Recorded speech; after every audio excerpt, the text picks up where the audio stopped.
Assalamualaikum warahmatullahi wabarakatuh. Selamat malam. Kami dari kelompok satu itu akan memaparkan laporan investasi saham dari kelompok kami.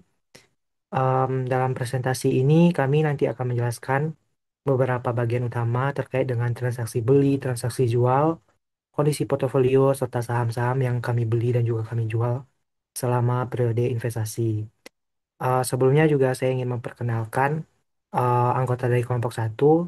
Yang pertama itu ada Hilsa Febrina, selanjutnya Aisyah Deswira, Eko Sumantri, Azif Fattah Mandala Putra, dan saya sendiri yaitu Aulia Rahman. Mungkin langsung saja masuk ke pembahasan. Yang pertama itu ada transaksi beli, di mana bagian ini akan dijelaskan oleh rekan saya yaitu Hilsa Febrina. Kepada Hilsa dipersilakan untuk melanjutkan. Slide selanjutnya aku.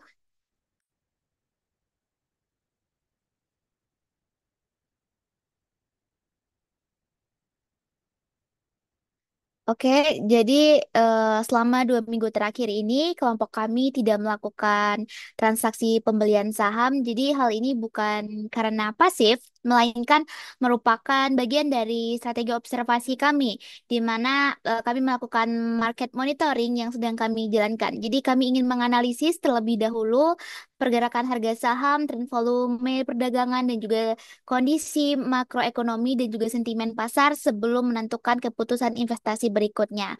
Nah, pada periode ini kami fokus pada penyusunan strategi investasi baru di mana eh, em, lebih adaptif terhadap volatilitas dan juga di saat pasar ini. Nah, dengan demikian aktivitas kami lebih difokuskan pada pengumpulan data, analisis tren, dan juga evaluasi portofolio yang sudah ada untuk meminimalkan risiko serta mengoptimalkan potensi return di transaksi berikutnya. Jadi sementara itu untuk transaksi di 2 minggu terakhir kami hanya melakukan transaksi jual saham yang dilakukan pada periode sebelumnya. Jadi penjelasannya ini akan dijelaskan oleh rekan saya berikutnya. Terima kasih. Oke, baik. Terima kasih Hilsa. Boleh di next slide. Oke, selanjutnya itu ada bagian mengenai transaksi jual, di mana bagian ini itu akan dijelaskan oleh rekan saya, yaitu Azib. Pada Azib, boleh dipersilakan. Oke, makasih Yan untuk waktunya. Mungkin sedikit mengulas beberapa minggu sebelumnya tentang kondisi portofolio kami. Itu ada dua saham yang kami lepas atau kami cut loss. Itu ada di Akro pada hari Selasa di tanggal 23 September, tepatnya di jam 3.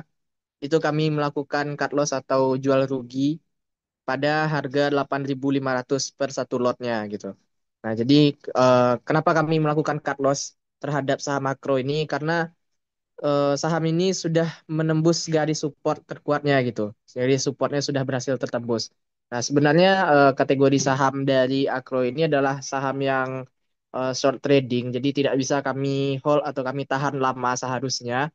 Nah, jadi karena dikarenakan kami menahan cukup lama untuk saham ini, jadi saham tersebut berhasil menembus support terkuatnya. Nah, sama halnya dengan ACST, itu kami melakukan penjualan atau melepas rugi di 1 minggu berikutnya di hari Selasa juga di tanggal 30 September di jam 3 juga. Kenapa kami melakukannya di jam 3? Karena kami masih ingin melihat potensi apakah ada retest atau kemungkinan naik kembali saham ini di akhir market tutup. Tapi ternyata kondisi sahamnya masih turun, ada kemungkinan untuk ARB. Nah, jadi kami melepas ACST ini di harga 13.300 di harga satu lotnya. Nah, sama dengan Agro tadi, kami terpaksa melakukan cut loss agar kami menghindari kerugian yang lebih dalam. Nah, dan terbukti setelah kami melakukan penjualan, kedua saham ini menyentuh ARB atau auto reject bawah di market esok hari. Nah, berikutnya ada di CBRE. CBRE kami melakukan take profit atau mengambil gain keuntungan pada hari Kamis di tanggal 9 Oktober 2025 di jam 2. Nah, itu kami berhasil menjual di harga satu lotnya 177.000. Nah, jadi setelah kami melihat bahwa CBR ini berkali-kali arah dan juga kami melihat kondisi order booknya. Kami lihat di sana antrian jual dari investor ini sangat tinggi. Nah, jadi dengan tekanan jual dari para investor yang tinggi, ada kemungkinan arah berikutnya itu akan terbongkar atau perkiraannya saham CBRE ini akan turun karena banyak investor yang mengambil take profit. Nah, kami juga menganggap atau menangkap itu adalah sinyal bahwa kami harus melakukan take profit. Next.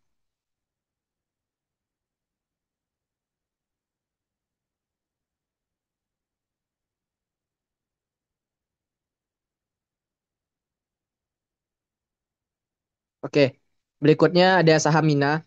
Saham Mina ini kami lakukan take profit di hari yang sama juga, di hari Kamis tanggal 9 Oktober. Mungkin balik lagi kan.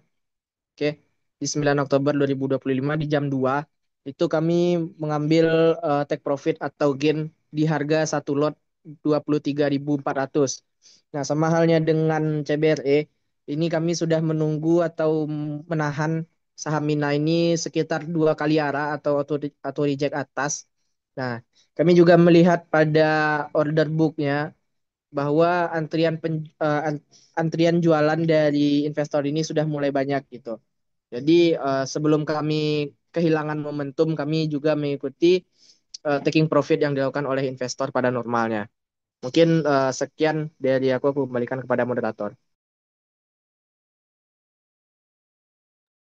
Oke, baik. Terima kasih Azib atas penjelasannya. Selanjutnya itu ada bagian mengenai daftar portofolio. Itu akan dijelaskan oleh rekan saya, Aisyah Deswira. Waktu dan tempat kami persilakan. Baiklah, terima kasih moderator. Selanjutnya saya akan menjelaskan tentang daftar portofolio kelompok kami. Nah, sebagaimana ditampilkan pada slide itu, daftar portofolio kami itu masih kosong karena seperti yang telah dijelaskan oleh rekan saya sebelumnya bahwa dalam 2 minggu terakhir ini kami tidak melakukan yang namanya transaksi pembelian saham.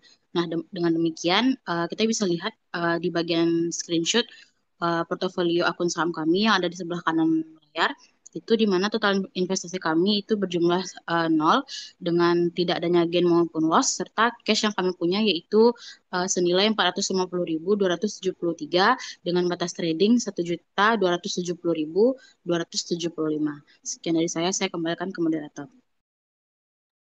Baik, terima kasih Aisyah. Next itu akan dibahas mengenai daftar saham dari investasi yang telah kami lakukan sejauh ini. Itu akan dijelaskan oleh rekan saya yaitu Eko Sumantri. Pada Eko dipersilakan.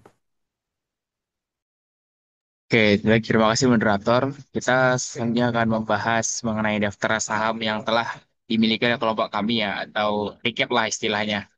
Nah, jadi yang pertama itu ada saham Agro dengan nilai belinya itu di 8.808 dan nilainya 8,5. Nah, di Agro ini kami sedikit cut loss karena melihat tidak ada lagi potensi untuk naik. Lalu lanjut ke ACST. Kami membeli harga 14,9 dan juga kami jual pada harga 13.300. Di sini juga kami melakukan cut loss karena adanya kami kehilangan momentum karena ada satu dan kendala. Lalu kita lanjut yang ketiga ada CBRE dengan kami beli itu 55.500 dan kami jual di 171.000.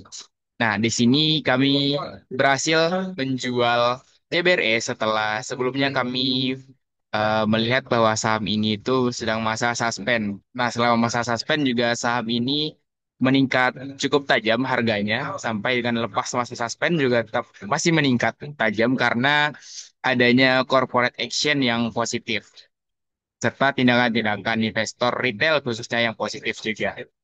Lalu terakhir ada kode Salina yang kami beli di harga 17.100 dan kami jual di harga 22.400. Nah, dari sudut Mina ini juga kami berhasil memperoleh profit atau capital gain karena corporate action terbaru dan juga aksi tingginya demand dari investor investor baik itu retail maupun yang perusahaan. Baik, itu saja mengenai recap saham dari kelompok kami dikembalikan kepada moderator. Baik, terima kasih Eko. Mungkin demikian ya pemaparan dari laporan investasi saham dari kelompok kami untuk belakangan ini. Untuk kedepannya itu kami tentunya akan terus melakukan pemantauan dan mengawasi bagaimana perkembangan dari kondisi pasar, serta juga mengikuti berbagai informasi, isu, tren maupun berita yang berpotensi mempengaruhi pasar modal. Dan juga kami menyadari bahwa kami sebagai investor juga itu dituntut untuk apa? Untuk selalu sensitif terhadap perubahan tersebut sehingga nantinya itu kami dapat memaksimalkan hasil investasi yang dikelola oleh kelompok kami ini nantinya. Sekian yang dapat kelompok kami sampaikan. Terima kasih juga pada rekan-rekan saya. Wassalamualaikum warahmatullahi wabarakatuh.